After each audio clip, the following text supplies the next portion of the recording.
Granny's, Abner. I believe that's our ring. Oh. Frigidaire presents, as its Christmas greeting to you, a special broadcast of the new Lum and Abner Show.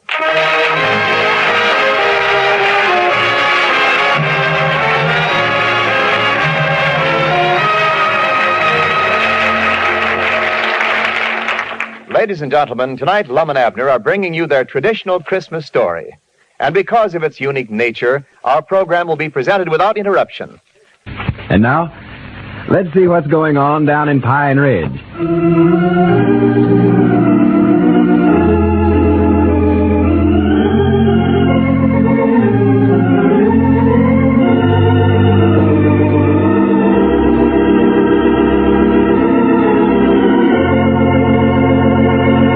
Well, it's Christmas time in Pine Ridge, and all business and other activities have been cast aside in preparation for celebrating the holiday.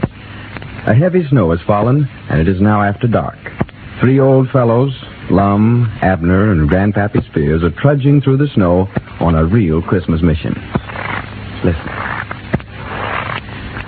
Hey, you're sure we're headed right now, are you, Grandpap? Oh, yeah. Yeah, I know this the way all right. Doc Miller rode his horse over here. You can see his tracks there in the snow. Oh, yeah, them his'n. Well, it must be the old Gaddis place then. Yeah, that's just about where it's at. But there ain't nothing but the barn left there now that the house burnt down 2 or 3 years ago. Well, Doc says it's due east from that road where we turned off there. Due east? Yeah, which way is east? I ain't paid no attention to the directions here. Wait a minute. Whereabouts is the East Star? There it is, right ahead of us. Yeah, we're going right, man. Don't worry about that. Yeah, we can just follow the East Star. Yeah, that ought to lead us to it, yeah. How did you find out about these folks, Grandpap? Well, Doc Miller and his woman had supper over at our place, and we were sitting there visiting after we got on eating, and directly the telephone rung and told Doc to get right on over here. Well, who done the calling? Oh, some feller named Joe something or another. I forget what he did call his name. Uh-huh. He'd went over to some neighbor's house to call. Said they'd been into the county seat to pay their taxes, and there weren't no room at the hotel, so they come on out here to this old barn to spend the night. Well, this ain't fitting weather to have to stay out in the barn, I'll say that. And they said they were sort of expecting the baby to be born tonight, huh? Yeah, that's the reason they called Doc Miller. Yeah, what's the matter, Abner? Hey, doggies, my arm's getting tired here, feller. Well, here, let me carry them blankets a while, and you carry this oil heater. He's plumb wore out. Is that box of groceries getting heavy, Grandpap? No, I'm all right, Lum. You ought to be there directly anyhow. Yeah, this snow tires a body out walking through it, you know it? Yeah, well, maybe we're walking a little fast for you, Abner. Yeah, slow down a little here, fella. Well, here, you take the lantern. Yeah, let me get hold of the thing. Yeah, there it is. Wait. Mighty thought of you fellers to come over here at night. Sort of hate to call you to get out a night like this. But after the doc left, me and the woman got to talking about how pitiful it was that couple was having to stay out here in this barn. Nothing to eat and all. Why, sure. I'm just glad you called me, Grandpap. Just proud to have a chance to help. Yeah, this makes it seem more like Christmas to me, doing for somebody else. Why, sure. You know, you just can't do things to make other folks happy without making yourself happy at the same time. I've always said that. Trouble with a lot of us, we sort of lose the Christmas idea altogether.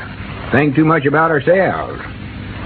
The real Christmas spirit is happiness we get out of making other folks happy. Well, yes, it is.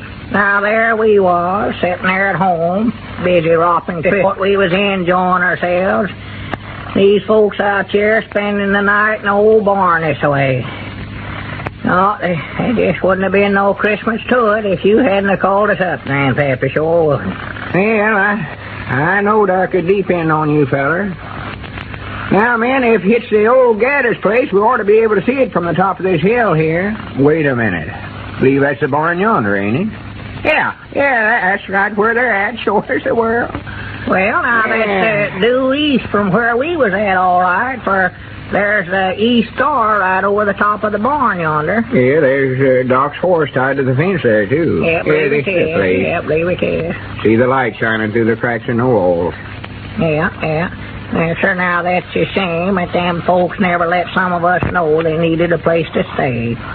Why, we've got plenty of room over there at our place. Just been glad to have them, glad to have 'em. Well, this feller that called Doc said they's looking for a place to stay and seen this barn weren't being used, so they just put up there for the night. Uh-huh. Whereabouts do they live, Grandpap? Did he say? Why, yeah, they're from over about Pleasant Valley, Summers, Abner. Pleasant Valley. Yeah, he told Doc he never had no cash money, taking every nickel he had to pay his taxes, but said if he'd make the call for him, why, he'd work it out quick as he could. Well, old Doc never refused a call in his life, I don't reckon. No. I've knowed him to get up in the dead of night in the worst kind of weather to go call on the sick. When he knowed before he went, he never would get no pay for it. Oh, yeah. Yeah, I don't know what we would do without old Doc here in this community. Oh, he's a feller, he is. Well, I see some that says his methods is a little old-fashioned, but granny's I'll take my chances with him every time. Well, he's pulled me through the shadows time and again. I've always said that Doc never practiced medicine for what money he got out of it, as much as he does for the good he can be to his fellow man. I've always said it. Well, sir, if there ever was a man that's got a preserved seed in a better world, it's old Doc Miller. Yes, he has. We better not be talking too loud, fellers. We don't want to disturb him now. No. Let's be as quiet as we can here, man. We gotta let Doc know we're here somewhere or other. Yeah. Hey, Granny, I'm wore to a frazzle. I'm too. I don't know whether I'm out of breath. I got too much. Wore to a frazzle. I reckon it won't hurt nothing to tap on the door, sort of gentle, will it? No. Go ahead, Lum. They might be needing this oil stove in there. I don't hear a sound in there. Well, I don't believe you knock quite loud enough, Lum. Maybe they never hear it. Wait a minute. Here comes somebody at the door. Hey, howdy, Doc. Oh, hello there. Well, what are you three old codgers doing out here this time of the night? Well, we just got to thinking after you left, Doc. These folks might be needing something. Yeah, Doc, we brung an oil stove and some bed covers. Yeah, and here's a box of groceries, too. Well, now, they can certainly use them. Haven't any heat of any kind in there. Using what little hay was left in there for a bed, piled it all up in the manger, and made a pretty good bed. But now these covers will come in very handy, man. Good. How is the lady, Doc? Oh, getting along as well as could be expected, Lum. Here now, I'll take these things on in and have her husband light this heater and warm the place up a little. You men better stay out here for a little while. Oh, yeah, sure. You go ahead, Doc. We'll wait out here.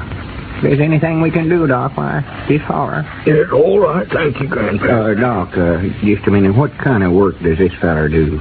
Oh, why, he said a while ago that he was a carpenter by trade, Lum. Carpenter? Yes, said he'd been out of work for quite a while, though. Hmm. Well, here now, I better get back in. Oh, yeah. Said he was a carpenter, huh? Yeah. I was just thinking, Abner, we've been talking about having a loading platform built there for the back door down to store. I think it'd be a pretty good idea to just hire this feller to do a little fixing up around the store there for us. Why, yeah, we was talking about putting some shelving across the back there, too. Yeah. Huh? Might just let him do that while he's at it. Well, he'll want to be nigh his wife and baby for a few days now, I reckon. Oh, sure. Quick as Doc thinks it's safe for him to be moved, I'm going to insist on him coming right on over there at our place and staying. Well, now, that'd be the best place in the world for him, Grandpa. Aunt Charity could take better care of him than anybody I know. Oh, my, yes, she get a sight of enjoyment out of looking after that baby, I know. Just loves children. Oh. Yeah, that woman of yours, Grandpap, has mothered every young'un in the community, I reckon. Yes, sir, I was just thinking here, man. Sort of funny. Here we are, three old codgers, getting along in years, standing around out here waiting for a little baby to be born. It's sort of like as if we was waiting for somebody to take our place.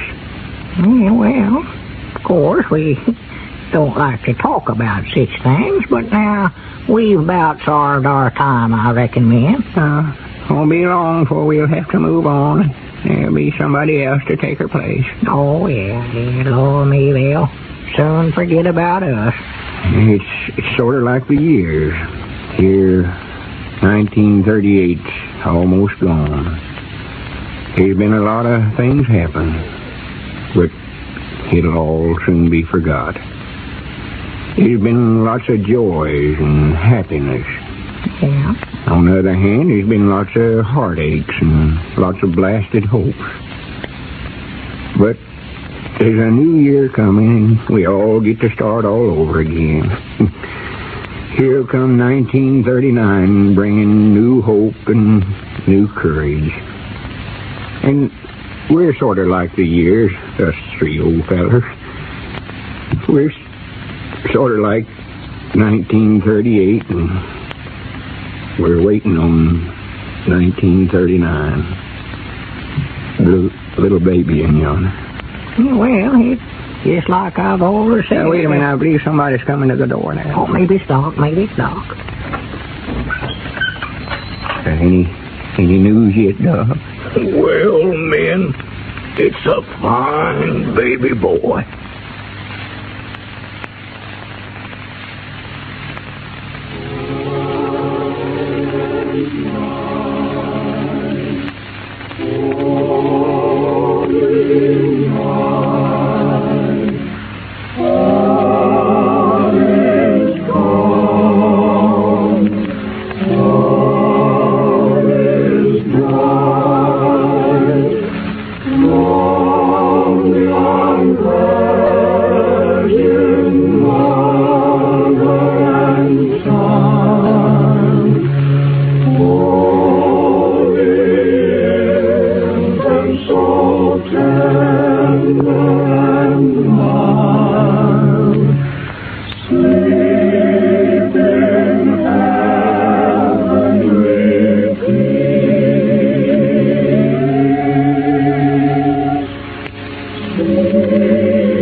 And now, in the spirit of the season, Lum and Abner and the makers of Postum sincerely wish all of our friends a happy and joyous Christmas. This is the Columbia Broadcasting System.